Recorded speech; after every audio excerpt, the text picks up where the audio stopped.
बहू हमें छोड़ गई। मुझे नहीं लगा था पापा आप हमें छोड़ कर चले जाओगे। पता नहीं क्यों मैं निहारिका की बात में आ गया। क्यों नहीं समझा मैं? माँ सच कह रही थी, पापा सही थे। मैं क्यों घर छोड़ कर गया? क्यों? मैं क्या करूँगा?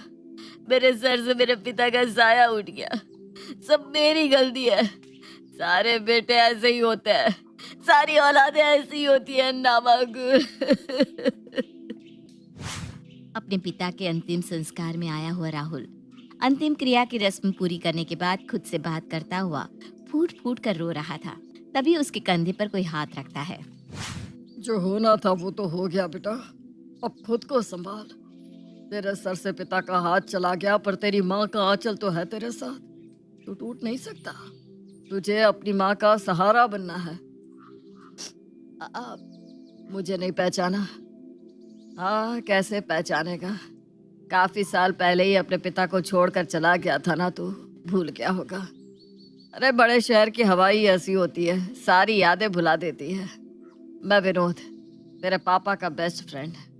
आ चल, तुझे तेरे पापा के बाकी फ्रेंड से मिलाता हूँ। राहुल विनोद के साथ कुछ कदम आगे चलकर अपने पापा के दोस्तों के बीच बैठकर सभी से बातें करने लग जाता है। सभी उसे बताते हैं कि किस तरह उसके पापा उसके बिना दिन गुजार रहे थे। माँ बाप अपने बच्चों के लिए क्या कुछ नहीं करते ना अंकल, पर बच्चे फिर भी उन्हें छोड़कर चले जाते हैं। किस लिए? खुद की आजादी के लिए। कितने मतलबी होते हैं वो। क्या कुछ नहीं किया था पापा ने मेरे लिए। अपनी सारी सेविंग से मुझे पढ़ाया और मैं उन्हें इतने बड़े घर में अकेला छोड़कर चला गया। माँ बाप कुछ भी कर ले, पर उसके बाद भी उनके बच्चे छोड़कर चले जाते हैं। क्या बेटा, क्या बेटी, सब वही है अंकल। हर बार गलती बच्चों की नहीं होती बेटा। कभी कभी माँ बाप की भी गलती होती है। कुछ माँ बाप मेरी और तुम्हारी आंटी की तरह भी होते हैं, जो खुद अपने बच्चों के जीवन में कांटा बोते हैं, और वो कांटा जब उन्हें चुभता है तो उनके घाव में मरहम लगाने को कोई भी उनके पास नहीं होता। ये कहानी शुरू होती है विनोद जी के घर से। विनोद जी के परिवार में बस 3 लोग थे। विनोद जी, उनकी पत्नी और उनका बेटा करण। करण की इंजीनियरिंग की डिग्री पूरी हो चुकी थी, पर कॉलेज से उसका प्लेसमेंट नहीं हो पाया था, जिस कारण वो छोटे से फार्म में 20-30 हजार की नौकरी कर रहा था। हाँ सुमित जी, क्या रोहन को 1.5 लाख रुपए महीने की नौकरी लग गई है? अरे नहीं नहीं, कम कहाँ है, अच्छी सैलरी है। खाना रहना भी मुफ्त। क्या बात कर रहे हैं? फिर तो सेविंग भी अच्छी हो जाएगी। हाँ, इतनी फैसिलिटी जॉब तो कॉलेज प्लेसमेंट से ही मिली होगी भाई। हाँ भाई, लड़का पढ़ेगा, 90% मार्क्स लाएगा तो कौन सी कंपनी उसे लेकर नहीं जाएगी। अब जो बच्चे बाहर बस ऐश करने के मकसद से गए हो ना, माँ बाप के पैसे फूकने हैं, तो कहाँ से लगेगी उनको प्लेसमेंट? फिर घूमते फिरते रहो यहाँ से वाह। फोन पर अपने दोस्त के बेटे की भर भर कर तारीफ सुनने के बाद विनोद जी का गुस्सा करण पर फट पड़ता है। और चढ़ा सर पर इसे।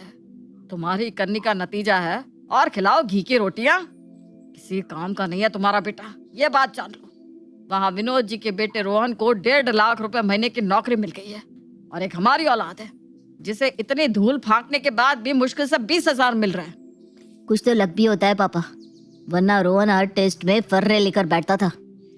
अरे जो भी किया उसने, आज नौकरी तो लग गई ना उसकी। जो कमाता है उसी की वाह वाह होती है। शाम को जब करण लैपटॉप पर काम कर रहा था, उसकी मम्मी बाजार से लौट कर आते ही दरवाजे से कहना शुरू करती है, लगता नहीं मोहल्ले में कोई लड़का कवारा बचेगा। अब सबकी शादी हो रही है। अब भाई इस उम्र में लोग सेटल हो जाते हैं, कमाने लग जाते हैं, तो करेंगे ही ना शादी। वर्मा जी की वाइफ ही कह रही थी करण का भी बायोडेटा दे दो। अरे कैसे, क्या दे दूं? अभी तक सेटल ही कहाँ हुआ है तो ढंग से। कितनी प्लानिंग करके तुझे बाहर भेजा था कि इस उम्र तक तेरी अच्छी खासी सैलरी हो जाएगी, फिर तेरी शादी कर देंगे। पर यहाँ तो तू मारा मारा फिर रहा है। कोशिश तो कर रहा हूँ ना मम्मी मैं। कैसी कोशिश कर रहा है तू? मुझे अच्छी तरह से पता है, रात पर जिस लड़की से बात करता है उसी के कारण हुआ है ना ये सब। अरे ध्यान अगर लड़कियों में रहेगा तो कहाँ से लगेगी नौकरी? आप लोग क्यों समझते नहीं मेरी बात? पता नहीं क्या गलती की है मैंने। अजीब सा लगता है ना? जरा सोचो, ये कुछ 1-2 मिनट के इतने ताने सुनने भर से आप लोगों को करण के लिए बुरा लग रहा है, तो बेचारे करण पर क्या बीतती होगी। सुबह से शाम तक करण के अपने माँ बाप उसे इस तरह ताने देते थे।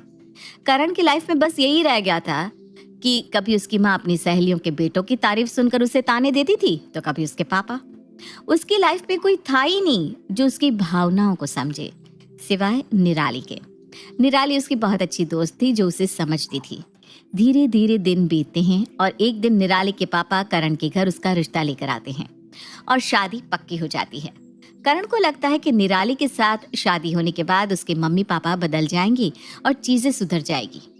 पर बेचारा करण कहाँ जानता था कि असल मुसीबत तो अब शुरू होने वाली थी, क्योंकि चक्की का तो काम ही होता है चलना, बस पीसने वाला बदल जाता है। और उस चक्की में अब पीसने वाली थी निराली। निराली नई नई शादी होकर अपने ससुराल आई थी और कुछ इस तरह उसके ससुराल में उसका स्वागत होता है। मम्मी जी चाय। तेरी माँ ने तुझे बताया नहीं क्या? जिस घर को छोड़कर ससुराल आते हैं उसी घर का पहनावा भी वहीं छोड़कर आना होता है। अब इस घर की बहू है तू, ये कैसी जली भूल सी हुई साड़ी पहन रखी है तूने? ना 2 रुपए शादी में लगाया, ना कोई और खर्च किया, उसके बाद भी ऐसी साड़ी देकर भेज दी अपनी बेटी को। 100 रिश्ते लाइन में लगे पड़े थे करण के लिए, वो तो करण को तू पसंद आ गई तो हमने हाँ कर दी। अरे कम से कम अब तो हमारे घर की इज्जत रख। इतनी सी बात पर आप अपना मूड मत खराब कीजिए मम्मी जी, मैं अभी जाकर साड़ी बदल लेती हूँ। निराली फौरन कमरे में जाकर साड़ी बदलने लगती है। बाहर मम्मी तुमसे क्या कह रही थी, कोई बात हुई क्या? कुछ भी नहीं, वो सास बहू के बीच का मैटर है, घर के अंदर के मसले मैं देख लूंगी, आप अपना ऑफिस देखिए। बेचारी निराली खुशी खुशी साड़ी बदलकर फिर से बाहर घर के कामों में लग जाती है। इससे अच्छा तो आप हमें बाहर ही खाने को कह देती स्थाई जी, ये कोई रोटी है क्या भला? कुछ गलती हो गई क्या पापा जी? मैंने तो बिल्कुल नरम रोटियां बनाई थी, लेकिन आपको हाथ मुंह धो के आने में देरी हो गई ना, इसलिए रोटियां कड़ी हो गई। बाप रे बाप, ये आजकल की पीढ़ी है। अब तुम्हारे ससुर जी हाथ मुंह धो रहे थे तो रुक जाती तुम। इतनी हड़बड़ी क्या थी रोटी बनाकर रखने की? जब वो टेबल पर बैठते तब गर्मा गर्म फुलके सेक देती। अरे कितना ही वक्त लगता है 4 फुलके सेकने में। मुझे अंदाजा नहीं था इस बात का। इसे छोड़िए, मैं अभी गर्मा गर्म रोटियां बना देती हूँ। निराली के किए हुए हर काम में कभी स्थाई तो कभी विनोद कुछ ना कुछ नुक्स निकाल ही दिया करते थे। पर निराली ने सोच लिया था कि उसे अपने घर को बिखरने नहीं देना है, इसलिए वो इस बारे में करण को कुछ भी नहीं बताती थी। एक शाम जब निराली की फ्रेंड प्रेरणा उसके घर आती है, स्थाई जोर जोर से कहने लगती है, लोगों का अपना घर नहीं है जो यहाँ आकर बैठ जाते हैं। कभी चाय चाहिए, कभी बिस्किट, कहने को तो बड़े घर वाले हैं, पर हमारे घर के ही चक्कर लगाते हैं ये। यार निराली, मैं चलती हूँ, कभी मिलना होगा तो तू ही मेरे घर आ जाना। प्रेरणा के जाते ही निराली अपनी सास से कहती है, ऐसा आपने क्यों किया मम्मी जी? मेरी एक ही तो फ्रेंड है प्रेरणा, शादी के 1.5 साल बाद तो हमारी मुलाकात हुई है। वो 2-3 दिन मेरे घर आ ही जाती तो क्या हो जाता। क्या जरूरत है लोगों को रोज रोज घर बुलाने की है? अपना घर नहीं है क्या उसका? तू कुछ नहीं समझती बहू, इससे तेरा घर, तेरी ही गृहस्थी खराब होगी। अब वो जाकर तुझे बताएगी कि वो कहाँ घूमने गई थी, फिर तेरा भी मन करेगा, फिर तू करण को घूमने को कहेगी। और हमारे घर में ना ये सब नहीं चलता, तो क्यों शुरू करना उस चीज को जो आगे जाकर हमारा चैन सुखी छीन ले। वैसे भी ब्याहता स्त्री की सहेली रसोई होती है, रसोई। निराली को ना दोस्तों से मिलने दिया जाता था, ना उसके घर वालों से। उसका दिन घर के काम करने से शुरू होता था और घर के काम करते खत्म। इसी तरह दिन बीत जाते हैं और निराली माँ बन जाती है। कुछ दिनों बाद एक बच्चा पैदा करके खुद को महान समझ रही है क्या? बस बच्चा पैदा करने से नहीं होता, बच्चों को पालना पड़ता है, संस्कार देने पड़ते हैं। वैसे भी मेरे पोते को तो संस्कार मैं ही दूंगी। मैं नहीं चाहती कि वो अपनी माँ के जैसा बन जाए। अरे बाहर से आई हुई औरत कहाँ दे पाएगी संस्कार हमारे वंश को। मम्मी जी, सुबह से बिट्टू आपके पास ही है, मेरे पास तो 2 मिनट भी नहीं आता। कुछ देर मेरे पास आता तो मैं पाल लेती इसे। तू पाल लेगी इसे हैं? शुरू के दिनों में तेरे पास देकर देखा था मैंने, कैसा ख्याल रखती है तू इसका। मैं तेरे जैसी नई नवेली माँ नहीं बनी हूँ। एक बच्चा पाल पोस कर उसका ब्याह भी कर दिया है मैंने। मुझे तो मत ही सिखा, मेरा पोता अपनी दादी के पास ही रहेगा। निराली को अपने खुद के बच्चे को खिलाने तक का मौका नहीं मिलता था, क्योंकि स्थाई उसे छोड़ना ही नहीं चाहती थी। और वजह अपने पोते के लिए उसका प्रेम नहीं, कुछ और ही था। एक दिन स्थाई अपने पोते को बोतल से दूध पिला रही थी। बहू नहीं है क्या जो तुम बिट्टू को बोतल का दूध पिला रही हो? जितना अपनी माँ का दूध पिएगा उतना अपनी माँ से चिपका हुआ रहेगा, फिर भूल जाएगा अपनी दादी को। मैं ये नहीं होने दे सकती। स्थाई और विनोद अपनी हरकतों से बाज नहीं आते और धीरे धीरे बिट्टू 8 साल का हो जाता है। निराली को लगता था कि उसके अच्छे शब्दों से और अच्छे व्यवहार से उसकी सास का मन पिघल जाएगा, पर ऐसा नहीं होता है। अब स्थाई बिट्टू को ही उसकी माँ के लिए भड़काना शुरू कर देती है। दादी आपने खाना खाया? अरे क्या बताऊं बेटा, कहाँ देती है तेरी मम्मी मुझे खाना, सब दिखावे का है बेटा। वो तो इस घर में तेरे दादाजी पैसा देते हैं तो हमें खाना मिलता है, वरना वो भी ना मिले। तेरी माँ ने बहुत ताने दिए हैं मुझे, बड़ी मुश्किलों से दिन निकले हैं मेरे इस घर में। तू जब बड़ा होकर कमाने लगेगा ना तो अपनी दादी को अपने साथ ले जाना बेटा। दादा दादी तो अपने हैं, पापा भी अपने हैं, पर आई तो मम्मी है, वो दूसरे घर से आई है ना बेटा। और जब स्थाई बिट्टू को ये सब समझा रही थी, दरवाजे के बाहर खड़ा करण ये सब सुन लेता है। ये क्या संस्कार दे रही है मम्मी बिट्टू को, ऐसे तो वो अपनी माँ से नफरत करेगा। करण अपनी माँ से इस बारे में बात भी करता है, पर स्थाई अपनी हरकतों को बदलती नहीं। वो बिट्टू में उसकी माँ के खिलाफ बातें भरती ही रहती है, हर वक्त निराली को कोसना, उसके हर काम में कमियां निकालना। एक दिन जब करण की पूरी फैमिली एक पार्टी में जाती है। बताओ बेटा, आपका सबसे फेवरेट मेंबर कौन है? दादा, दादी और डैडी। तुमने तो सभी के नेम लिए, सो स्मार्ट। बट मम्मा? वो अपनी थोड़ी ना है, वो तो पराई है। इतने छोटे से बच्चे के मुंह से इतनी बड़ी बात सुनकर सभी हैरान हो जाते हैं। बिट्टू के मुंह से ऐसा सुनकर निराली घबरा जाती है। वो जैसे ही बिट्टू के पास जाती है, वो अपनी माँ को झटकता हुआ अपनी दादी के पास चला जाता है। खाने की 2 थालियां परोसकर निराली अपने सास ससुर के सामने रखती है।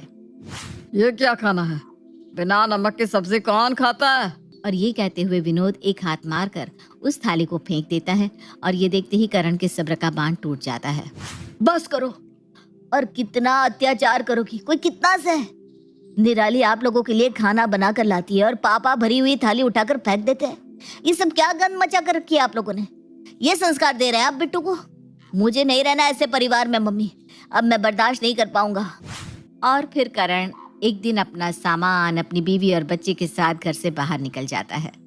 करण ऐसे अपने परिवार को छोड़ता है कि फिर पूरे साल में बस होली और दिवाली भर ही अपने घर लौटता था। उसमें भी जब भी मौका मिले विनोद और स्थाई कोई ना कोई बात ऐसी कर देते थे जिससे करण का मन टूट जाता था। लोग पूछते हैं क्यों नहीं आता अब करण, ऐसा भी क्या काम अब बताऊं उन्हें मैं कि बहू ले गई और छोड़ गई हमें अकेला इस बुढ़ापे में। मम्मी जी, ये आप क्या कह रही हैं? मैंने क्या किया? पहले आप लोग मेरी जान के दुश्मन बने हुए थे, निराली के आते ही वो कांटा उस पर शिफ्ट हो गया। गलती तुम्हारी यही है निराली कि तुम सहती रही। तुम्हें लगा ये लोग समझ जाएंगे। ये कभी समझने वाले नहीं है, कभी नहीं। पता नहीं मैं क्यों आ जाता हूँ यहाँ, मेरी ही गलती है। मैंने सोचा था साल में 2-4 दिन आएंगे तो कम से कम रिश्ता बरकरार रहेगा, पर शायद मम्मी तुम्हें ये रिश्ता चाहिए ही नहीं। चलता हूँ मैं यहाँ से, चलो निराली। तेरा भी बेटा तुझसे दूर हो जाएगा, जैसे तुम मेरे बेटे को मुझसे दूर कर रही है ना। कभी सुखी नहीं रहेगी निराली, कभी नहीं। अब धीरे धीरे करण और निराली 2 सालों में कभी एक आध बार अपने घर आते या वो भी नहीं, और फिर उनका आना जाना बिल्कुल खत्म हो जाता है। और अब आता है एक message, 30,000 credited in your account. कैसी बहू आई हमारे घर जो हमारे बेटे को हमसे अलग करके कभी सुखी नहीं रहेगी। कहते ना, कुछ लोग कभी नहीं बदल सकते। स्थाई और विनोद की हरकतों के कारण वो दोनों अकेले रह गए थे, पर आज भी स्थाई इस बात के लिए अपनी बहू को ही कोसती रहती थी। तो ये थी मेरी दास्तान बेटा। तो वापस घर आया तो अफसोस जता रहा है, पर मेरा बेटा तो शायद अफसोस भी ना जताए। क्या अब सब कुछ ठीक नहीं हो सकता अंकल? कुछ घाव कभी नहीं भर पाते बेटा। शायद कुछ ऐसे ही घाव मैंने अपनी बहू और बेटे को दे दिए और आरोप लगा दिया अपनी बहू पर कि वो छोड़ गई हमें। न जाने ऐसे और कितने घर टूटे जहां कारण बच्चे नहीं माँ बाप बने। रिश्ते को बरकरार रखने के लिए दोनों पक्ष को बराबर मेहनत करनी पड़ती है। सिर्फ एक ही पक्ष झुकता रहे तो वो रिश्ता अक्सर टूट जाता है। और कुछ ऐसा ही हुआ निराली और स्थाई के बीच। निराली पूरी तरह से कोशिश करती रही एक अच्छी बहू बनने की, पर स्थाई वो तो अपने घमंड में ही तनी रही। ना ही विनोद ने अपनी पत्नी को समझाने की कोशिश की। उन दोनों ने पहले तो अपने बेटे को एक रोबोट की तरह पाल पोस कर बड़ा किया, अपने सपने पूरे करने के लिए, लोगों के सामने खुद को ऊंचा दिखाने के लिए। कभी किसी ने ये नहीं पूछा कि करण तुम क्या चाहते हो।